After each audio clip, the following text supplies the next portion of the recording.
अब इस आइलैंड में गर्मी बहुत होती है और एमा फुल पैंट नहीं पहन सकती और वो पैंटी पहनकर भी नहीं रह सकती, तो वो अपनी फुल पैंट को काट के शॉर्ट कर लेती है। इसके बाद एमा देखती है कि डीन उस झोपड़ी में आकर सो रहा है, तो वो भी उसके पास आकर सो जाती है। तभी अचानक डीन एमा की तरफ मुड़ता है और उस पर हाथ रख देता है, पर एमा को ये अच्छा लगता है और वो कुछ नहीं कहती।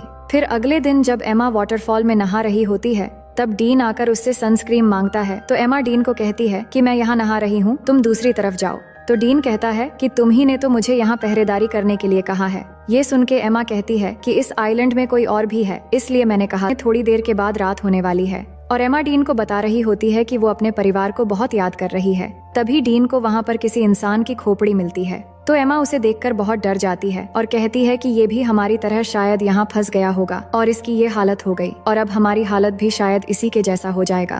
पर डीन उसे कहता है कि ये शायद कोई मछुआरा या फिर कोई स्मगलर होगा जो यहाँ आकर मर गया था, लेकिन हमारे पीछे हमारे पेरेंट्स हैं और हम यहाँ अकेले नहीं हैं। और उसे विश्वास दिलाता है कि अगर हम एक दूसरे के साथ ऐसे ही देते रहेंगे तो हम यहाँ कभी नहीं मरेंगे और एक दिन हम जरूर घर वापस जाएंगे। और ये कहने के बाद वो एमा को किस करने लगता है। एमा पहली बार किसी को किस कर रही थी और उसे अच्छा भी लग रहा था और अब रात भी हो गई थी। फिर क्या होना था, डीन सारी हदें तोड़ देता है और आइलैंड में एक तूफान आता है और इस तूफान को एमा पहली बार एंजॉय करके बहुत खुश थी। फिर सुबह होने के बाद एमा जागकर देखती है कि डीन यहाँ नहीं है, तो वो डीन को पुकारने लगती है, पर वो उसे नहीं मिल रहा था। तो एमा बहुत घबरा जाती है और उसे ढूंढने के लिए जंगल में चली जाती है और थोड़ी दूर आगे जाकर वो देखती है कि डीन एक गड्ढा खोद रहा है। तो एमा को समझ नहीं आ रहा था कि डीन ये क्यों कर रहा है। तभी अचानक एमा गिर जाती है और उसे घुटने पर चोट लग जाती है, जिसके बाद डीन तुरंत उसकी चोट को ठीक करने लगता है और उसे कहता है कि तुम्हें कुछ नहीं होगा। फिर वो दोनों वाटरफॉल में नहाने लगते हैं और यहाँ डीन एमा को बताता है कि उसकी माँ एक कार एक्सीडेंट में मर गई थी और एमा उसकी बातों को अच्छे से सुनने लगती है। फिर थोड़ी देर बाद वहाँ बारिश होने लगती है और डीन उसमें मस्ती करने लगता है और एमा उसे देखकर खुश हो रही होती है, जिसके बाद दोनों बारिश में डांस करने लगते हैं और डीन एमा की बालों में एक फूल लगा देता है। अब एमा डीन से कहती है कि मुझे फिर से तूफान के मजे लेने हैं। फिर डीन एक बार फिर से तूफान लाने की तैयारी शुरू कर देता है। वहीं अब न्यूज में बताया जाता है कि एमा और डीन के लापता होने की 1 महीना गुजर चुका है और पुलिस को लगता है वो अब जिंदा नहीं रहे, इसलिए पुलिस ने उन्हें ऑफिशियली ढूंढना बंद कर दिया है। पर एमा के दोस्त को अभी भी लग रहा है कि एमा और डीन अभी भी जिंदा है और बारबरा को भी वैसा ही लगता है और वो जैक के साथ हेलीकॉप्टर लेके अपनी बेटी एमा को ढूंढने फिर से चली जाती है और उन दोनों को अच्छे से ढूंढने के लिए सबको पर्ची बांट रहे होते हैं, जिन पे एमा और डीन के बारे में जानकारी दी हुई थी। ये सब कुछ करने के बाद जैक बारबरा से कहता है कि उन्होंने सब करके देख लिया, पर फिर भी एमा और डीन नहीं मिल रहे हैं। अब शायद घर वापस लौट जाना चाहिए।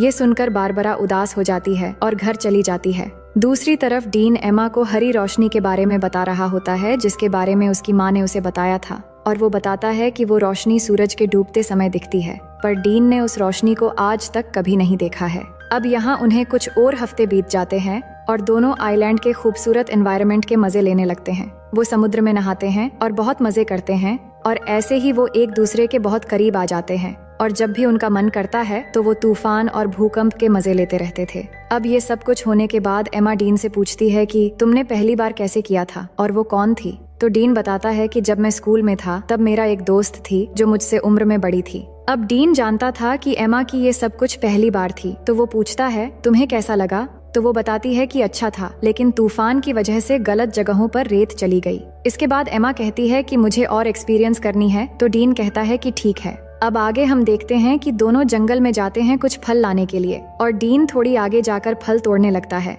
तभी अचानक उन्हें एक प्लेन की आवाज सुनाई देती है, तो दोनों खुली जगह की तरफ भागने लगते हैं और डीन जल्दी से आकर उस प्लेन को सिग्नल देने के लिए एमा की बैग में फ्लेयर गन ढूंढने लगता है, पर उसे वो नहीं मिलती। लेकिन तब तक वो प्लेन उनसे बहुत दूर चली जाती है। फिर एमा फिर से उस फ्लेयर गन को ढूंढने लगती है, पर उसे भी नहीं मिलती। तो एमा को लगता है कि उस आइलैंड पर कोई और भी है जो उनके चीजें चुरा रहा है। फिर आगे हम देखते हैं कि कुछ दिन और बीत गए हैं, पर उनके ऊपर से अब तक सिर्फ एक ही प्लेन गुजरा है और कोई भी उन्हें बचाने नहीं आया है। दोनों झोपड़ी में बैठ के बात करने लगते हैं कि उन्हें अब घर वापस जाने की उम्मीद छोड़ देनी चाहिए और यहाँ जंगल में पूरी तरह एक दूसरे के साथ बिताने का फैसला कर लेना चाहिए। तभी अचानक डीन को किसी जानवर की आवाज आती है, तो डीन जंगल में जाता है उस जानवर को ढूंढने के लिए। तो एमा को डीन की चिंता होने लगती है, तो वो भी उसके पीछे चली जाती है। और वही डीन जैसे ही थोड़ा आगे जाकर देखता है तो वहाँ एक ब्लैक पैंथर होता है, जिसे देखते ही वो भागने लगता है और भागते भागते काफी दूर जाने के बाद वो अचानक जमीन पे गिर जाता है।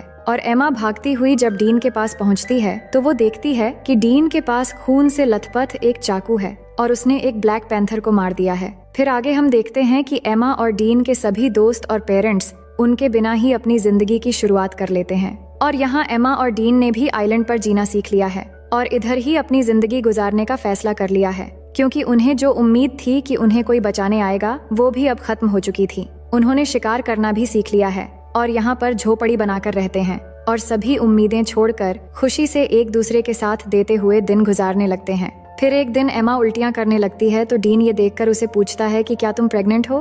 तो एमा कहती है कि नहीं, उल्टियां बस ऐसे ही हो गई हैं। इसके बाद एमा अच्छा महसूस करने के लिए डीन के साथ लेट जाती है, पर जब वो दोनों बात कर रहे होते हैं तभी एमा की खोई हुई चीजें ऊपर से गिरने लगती है और जब वो दोनों ऊपर देखते हैं तो वहाँ पेड़ पर एक बंदर होता है जो उनके सामान फेंक रहा होता है और वो देखते हैं कि बंदर के हाथ में वो फ्लेयर गन भी है जो डीन को उस दिन नहीं मिला था। तो उस बंदर को एमा एक केला दिखाती है तो वो गन नीचे फेंक देता है, जिसके बाद उन्हें ऊपर से एक हेलीकॉप्टर की आवाज आती है तो वो भागते हुए खुली जगह पर आते हैं और एमा गन लोड करके फायर करती है तो वो हेलीकॉप्टर वाले उन्हें देख लेते हैं, जिसके बाद वहाँ से उन्हें रेस्क्यू कर लिया जाता है। और अब फाइनली दोनों 3 महीने के बाद वापस आ जाते हैं और एयरपोर्ट पे एमा और डीन के दोस्त और पेरेंट्स उनसे मिलकर बहुत खुश हो जाते हैं, जिसके बाद दोनों के पेरेंट्स उन्हें अपने अपने घर लेकर चले जाते हैं। अब घर आने के बाद डीन उसी रात को एमा से मिलने जाता है और वो बात करते हैं कि घर वापस आकर कितना अजीब लग रहा है। और यहाँ डीन एमा को किस करने वाला होता है, पर एमा नहीं करती और कहती है कि हर 10 मिनट में उसके पेरेंट्स उससे मिलने आ रहे हैं, अब शायद तुम्हें यहाँ से चले जाना चाहिए।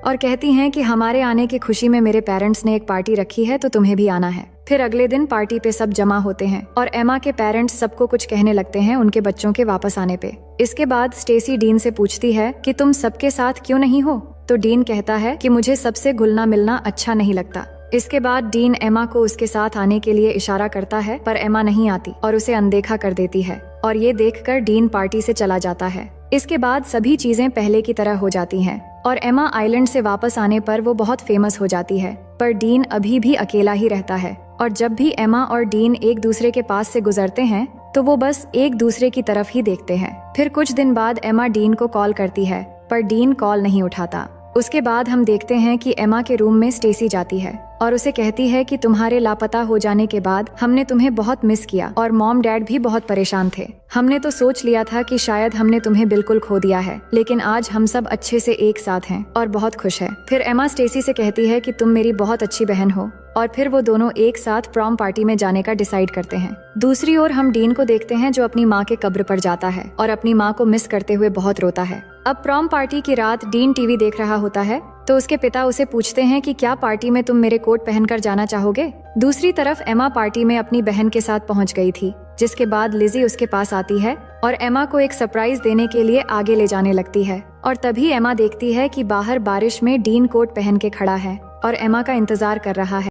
यह आदमी गलती से एक ऐसे टापू पर पहुंच गया था जहां चारों तरफ केवल सुंदर और गोरी लड़कियां थीं। लड़कियों ने पहली बार एक जीवित पुरुष को देखा था और टापू की रानी उसे पाने के लिए बड़ी बेताब थी। जब तक वो टापू पर रहेगा तब तक सभी लड़कियां उसकी दासी होगी। यह सोचकर ही वो उत्तेजना से बेहोश हो जाता है। आदमी को पसंद ना हो फिर भी उसे टापू पर रहना पड़ रहा था। हर दिन पति धर्म निभाते निभाते वो कमजोर हो गया था, इसलिए रानी उसकी अक्सर जादुई तेल से मालिश करती थी, जिससे उसके शरीर में अपार शक्ति आ जाती थी। लेकिन अब आदमी का मन भर चुका था। वो यहाँ से जल्द जाना चाहता था। समंदर पार उसका घर था जहाँ उसकी प्यारी पत्नी अभी भी उसका इंतजार कर रही थी। आखिरकार एक रात उसे एक जहाज मिल जाता है, लेकिन यह जहाज समुद्री डाकुओं का था। फिर तूफान के कारण आधे रास्ते में आकर वो दूसरे टापू पर रुक जाते हैं और सारे लोग खाना और जरूरत का सामान तलाशने लगते हैं। लेकिन कुछ दूर आते ही उन्हें जमीन पर एक विशाल पैर का निशान मिलता है जो किसी राक्षस का लग रहा था, पर उस आदमी की नजर में औरत से डरावना कुछ भी नहीं था। सारे लोग निशान को भूलकर टापू पर मजे लेने लगे थे। तभी उनको एक गुफा मिल जाती है जिसमें जंगली भेड़ों का झुंड कैद था। सारे लोग उत्साह से भेड़ों को निकालते हैं। आदमी को पास में एक विशाल कुल्हाड़ी दिखती है जो बहुत बड़ी और भारी थी। सारे डाकू भेड़ को पकाकर मजे से खा रहे थे कि तभी अचानक पीछे से एक विशाल परछाई आती है जो 50 फुट लंबे एक आंख वाले राक्षस की थी। राक्षस गुफा में चोरों का झुंड देख तुरंत गुफा को बंद कर देता है। वो उनको अपना भोजन बनाने की तैयारी में था और तभी उसने एक डाकू को उठाकर मुंह में ठूंस लिया था। 1000 किलो का यह राक्षस बहुत ताकतवर था जिसे सिर्फ युक्ति से ही हराया जा सकता था। इसलिए आदमी तुरंत शराब की थैली उठाकर राक्षस को बताता है कि यह अमृत है जिसकी केवल एक घूंट पीने से ही आत्मा तृप्त हो जाती है। यह देख राक्षस एक घूंट पी लेता है और स्वाद चखते ही वो दीवाना हो गया था। आदमी उसे बताता है कि वो शराब बना सकता है लेकिन उसे अंगूर चाहिए थे। चालाक राक्षस उन्हें गुफा में बंद करके खुद अंगूर ले आता है। इसके बाद समुद्री डाकू गुफा में शराब बनाने लग जाते हैं। उसकी खट्टी गंध को सूंघकर राक्षस की लार टपकने लगी थी। फिर जैसे ही शराब बनकर तैयार हुई तो आदमी उसे तब तक शराब पिलाता है जब तक उसे नशा चढ़ नहीं जाता। फिर उसके सोते ही डाकुओं ने मौका देख एक नुकीले हथियार से राक्षस की नींद में ही आंख फोड़ दी थी, जिसके दर्द से पागल होकर वो सब कुछ तोड़ने लगा था। मौका देख सारे डाकू भेड़ लेकर गुफा से भाग निकलते हैं, लेकिन उनका जहाज टूटा हुआ था। आदमी ने जब टापू पर आगे बढ़कर देखा तो शेर और हिरण साथ में पानी पी रहे थे, जिससे आदमी हैरान हो जाता है। और जैसे ही वो मुड़कर पीछे देखता है तो सारे डाकू गायब हो चुके थे। तभी एक सुंदर महिला आती है जो खुद को परी बता रही थी। आदमी ने जब उसका घूंघट हटाया तो उसका चेहरा बिल्कुल उसकी पत्नी जैसा था। यह महिला असल में एक चुड़ैल थी। वो आदमी को उसके साथ रहने को कहती है, जिसे आदमी तुरंत मान जाता है क्योंकि उसको केवल उसकी पत्नी दिखाई दे रही थी। लेकिन कुछ दिनों बाद उसे कुछ गड़बड़ का एहसास होने लगा था, क्योंकि जब भी वो गुफा से बाहर जाना चाहता था तो दासियां उसको रोक लेती थी। चुड़ैल ने उसके साथियों को सुअर बना दिया था। वो आदमी को उसका पति बनने की धमकी दे रही थी। आदमी अपने साथियों की जान के खातिर चुड़ैल को सह रहा था। फिर चुड़ैल डाकुओं को वापस सुअर से इंसान बना देती है। सारे डाकू सुंदर दासियों को देख मोहित हो गए थे और यहीं पर ही रहने का फैसला कर लिए थे। चुड़ैल दिखने में बिल्कुल जवान थी, पर असलियत में वो 1000 साल पुरानी बुढ़िया थी। वो हर साल नया पति बदलती थी और उसकी ऊर्जा चूस कर जवान बनी रहती थी। दासी रोज आदमी को जादुई दवा दिया करती है, जिससे वो कमजोर ना हो जाए। लेकिन आदमी छुपकर यहाँ से भागने के लिए नाव बना रहा था, क्योंकि चुड़ैल भले ही उसकी पत्नी जैसी दिखती हो, लेकिन उसकी पत्नी तो नहीं थी। फिर कुछ सालों में चुड़ैल ने उसको बुढ़ा कर दिया था, जिसके बाद वो उसे शहर छोड़कर एक नया पति ढूंढ लेती है। आदमी की हालत भीख मांगने जैसी हो गई थी। पुराने डाकू उसका मजाक उड़ाने लगे थे। तभी एक सफेद परी आती है जो एक प्रतिभाशाली इंसान को खोज रही थी। वो बताती है कि जो भी इस धनुष की रस्सी को बांध देगा वो अमर हो जाएगा। सारे लोग कोशिश करते हैं, लेकिन कोई भी रस्सी बांध नहीं पाता। तभी वो आदमी आकर धनुष की रस्सी को बांधने की कोशिश करता है, जिसे देख सारे डाकू हंसने लगे थे। लेकिन जैसे ही उसने धनुष की रस्सी बांध दी तो डाकू उसे मारने पर उतारू हो जाते हैं। लेकिन अब आदमी अमर हो चुका था। उसकी दर्द भरी कहानी सुनकर सफेद परी भावुक हो